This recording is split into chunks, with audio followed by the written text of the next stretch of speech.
आज इस वीडियो में मैं डाइटरी के बारे में बताऊंगा कि डाइटरी हमारे शरीर में कितने परसेंट कार्बोहाइड्रेट, कितने परसेंट प्रोटीन, कितने परसेंट फैट को इंजेक्ट करना चाहिए, मतलब लेना चाहिए। तो डाइट के माध्यम से आप कितना परसेंट प्रोटीन प्रतिदिन भोजन में लेना चाहिए, तो 15 10 से 15% आप सभी को 10 से 15% आप सभी को डेली भोजन के माध्यम से इंटेक करना चाहिए प्रोटीन को। और फैट को 30% फैट को भोजन में लेना चाहिए।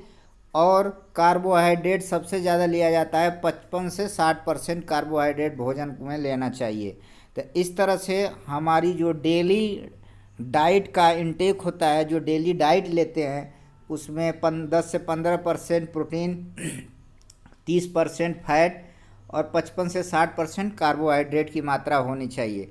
यानी कि देखा गया है कि 4:1 की मात्रा होनी चाहिए, यानी 4% कार्बोहाइड्रेट, 1% प्रोटीन और 1% फैट। तो ये हमारा भोजन का रेशियो होना चाहिए। कभी कभी क्वेश्चन पूछ देता है, आप लोग अगर एग्ज़ाम देते हैं तो क्वेश्चन पूछ देता है कि भोजन में सबसे ज़्यादा किसकी मात्रा होनी चाहिए, तो कार्बोहाइड्रेट की होनी चाहिए। उसका रेशियो क्या होता है? 4:1 रेशियो होता है, यानी कि कार्बोहाइड्रेट, प्रोटीन, फैट। विटामिन्स, अब विटामिन्स क्या है? देखिए, विटामिन्स एक ऑर्गेनिक कार्बनिक पदार्थ है। विटामिन्स एक ऑर्गेनिक सब्सटेंस है, कार्बनिक पदार्थ है, जो हमारे शरीर में जो तमाम प्रकार की फिजियोलॉजिकल क्रियाएं होती हैं, प्रोसेस होती हैं, आंतरिक फिजियोलॉजिकल क्रियाएं होती हैं, उसको रेगुलेट करता है, संचालित करती है। तो विटामिन का फंक्शन है कि यह हमारे शरीर में होने वाली मेटाबॉलिक क्रियाओं का, फिजियोलॉजिकल प्रोसेस का यह रेगुलेट करता है, नियंत्रित करता है कि हमारी शरीर किस प्रकार से अच्छे से फंक्शन करे। डू नॉट कंटेन कैलोरी, यानी कि कहा है कि विटामिन में कोई कैलोरी नहीं होती है। क्वेश्चन कभी कभी आ जाता है कि इनमें से कौन सा ऊर्जा का स्रोत नहीं है, एनर्जी नहीं देता है, तो आप लोग लगा सकते हैं विटामिन और मिनरल जो हैं वो कैलोरी प्रदान नहीं करते हैं। ये इनका फंक्शन है, इनका कार्य है कि शरीर में रोगों से सुरक्षा प्रदान करना, हमारी चयापचय मेटाबॉलिक क्रियाओं को रेगुलेट करना, सही रखना, और जो फूड लेते हैं उसके पाचन में मदद करना। तो विटामिन का फंक्शन ये है कि हमारे शरीर में सिर्फ फिजियोलॉजिकल क्रियाओं जो प्रोसेस होती है, आंतरिक क्रियाएं होती हैं, उसको सही संचालित करने का काम करती है, न कि ऊर्जा देने का काम करती है। दो तरह की विटामिन होती है। विटामिन को दो भागों में बांटा गया है। पहला हो गया फैट सोलूबल, जो वसा में, जो चर्बी में घुलनशील होती है, और दूसरा हो गया वाटर सोलूबल, जो पानी में घुलनशील होती है। तो इस प्रकार से विटामिन को दो भागों में बांटा गया है कि फैट सोलूबल और वाटर सोलूबल।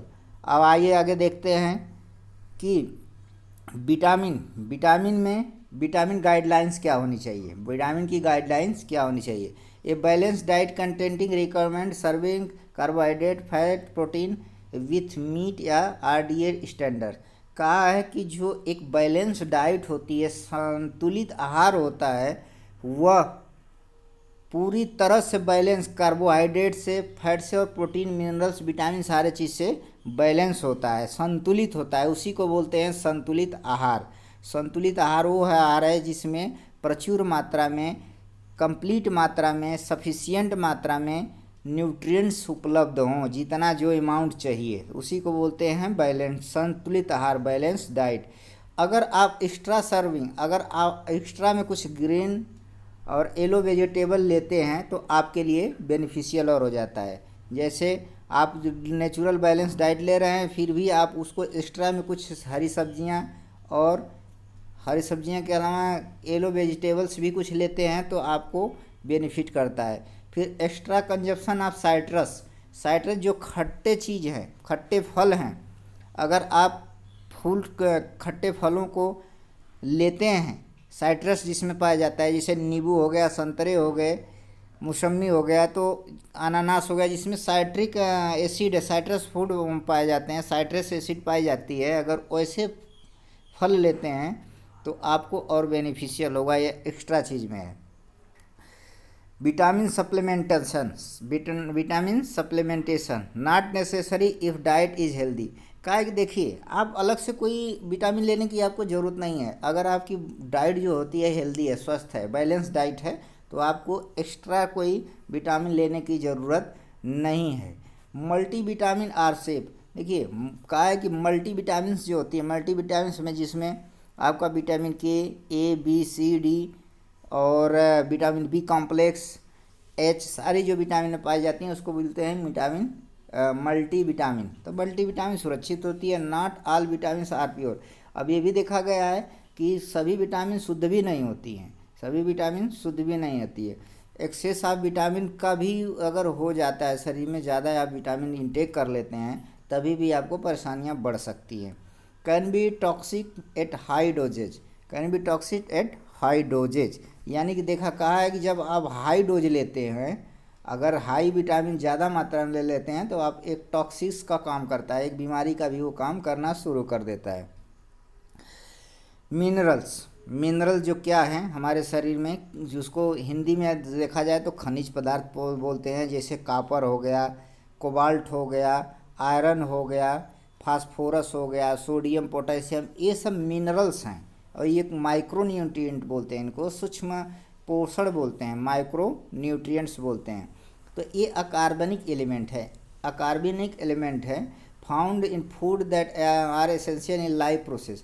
देखिए ये अकार्बनिक हैं और हमारे ये भोजन में पाए जाते हैं, जो हमारी लाइफ को सही तरीके से, हमारे शरीर के अंदर होने वाले चेंजेज, हमारे शरीर के अंदर होने वाले मेटाबॉलिक क्रियाओं में ये हेल्प करते हैं। अबाउट 25 आर एसेंशियल, यानी कि कुछ 25 मिनरल्स हैं जो हमारे लिए अनिवार्य होते हैं, एसेंशियल होते हैं। तो 25 मिनरल्स हमारे लिए अनिवार्य होते हैं। Classified as major or trace minerals, RDA have only been determined for 7 minerals. तो मिनरल्स गाइडलाइन, मिनरल्स की गाइडलाइन क्या हो जाएगी कि a diet containing recommended serving of carbohydrate, fat, protein will meet RDA standard. एक RDA एक standard होता है, मानक होता है, उसी के अकॉर्डिंग कार्बोहाइड्रेट, प्रोटीन, फैट का एक रिकमेंडेड किया जाता है लेने के लिए कि कितनी मात्रा में कार्बोहाइड्रेट, कितने मात्रा में फैट, कितने मात्रा में प्रोटीन लेना चाहिए। Extra serving of green vegetable and yellow vegetable, अगर आप एक्स्ट्रा चीज़ जैसे ग्रीन सब्जी लेते हैं, हरी सब्जियां लेते हैं, येलो सब्जियां लेते हैं, फल लेते हैं, तो आपके हेल्थ के लिए बहुत ज़्यादा बेनिफिशियल हो जाता है। देखिए अब पॉपुलेशन हु में बेनिफिट फ्रॉम सप्लीमेंट, यानी कहा है कि जनसंख्या, कौन सी जनसंख्या, कौन से लोग हैं जो सप्लीमेंट से यही विटामिन, मिनरल, प्रोटीन, फैट से बेनिफिट ले सकते हैं। तो कौन कौन से हैं, देखिए प्रेग्नेंट या लैक्टेटिंग वोमेन, जो प्रेग्नेंट वोमेन हैं वो बेनिफिट ले सकती हैं सप्लीमेंट से, और जो दूध पिलाने वाली महिला हैं वो भी ले सकती हैं। एल्कोहलिक भी, वो एल्कोहलिक पर ज़्यादा शिकायत है जिसको, जो व्यक्ति एल्कोहल ज़्यादा लेता है वो सप्लीमेंट का यूज करके अपना हेल्थ में सुधार कर सकता है। एल्डरली, यानी कि ज़्यादा जो एज वाले व्यक्ति हो गए हैं, उनका metabolic rate, energy level down रहता है, इसलिए आप वो भी ले सकते हैं। Women with several menstrual loss, women वो हो ले सकती हैं जिनको ज़्यादातर मेंस्ट्रुअल प्रॉब्लम आती है, वो ले सकती हैं। इंडिविजुअल ऑन वेजिडी स्ट्रिक्ट वेजिटेरियंस, जो पूरी तरह से वेजिटेरियन है वो भी ले सकते हैं। तो इस प्रकार से सप्लीमेंट का प्रयोग करके अपने लाइफ में बेनिफिट लिया जा सकता है। वाटर की बात करें तो वाटर क्या है कि वाइटल टू लाइफ, देखिए हमारे लाइफ के लिए, जीवन के लिए बहुत महत्वपूर्ण है, क्योंकि ये वाटर से ही हमारे शरीर में प्रक्रियाएं होती रहती हैं। हमारे शरीर में 65 से 70% वाटर होता है। आप सोच सकते हैं कि प्रत्येक सेल में प्रत्येक जगह पर वाटर विद्यमान है हमारे शरीर में। 65 से 70% पानी होता है, तो इसलिए शरीर में पानी की मात्रा नहीं कम करना चाहिए। और एक डे कम से कम 8 गिलास तक 8 ग्लासेस तक पानी पीना चाहिए, ताकि हमारा शरीर सही से टेम्परेचर मेंटेन किया रहे, वेस्ट प्रोडक्ट को जो बेकार चीज़ें हैं बाहर निकाले, और सही हमारा बीपी ब्लड प्रेशर नॉर्मल रहे, हमारा हार्ट फंक्शन सही काम करे, माइंड काम करे, नर्वस सिस्टम सही काम करें, डाइजेस्टिव सिस्टम सही काम करें। तो आपको वाटर बहुत ज़रूरी है और प्योर वाटर होना ज़रूरी है। देखिए, गाइडलाइन फॉर हेल्दी ईटिंग, कुछ अच्छे खाने की गाइडलाइन है कि क्या क्या कैसे खाना चाहिए।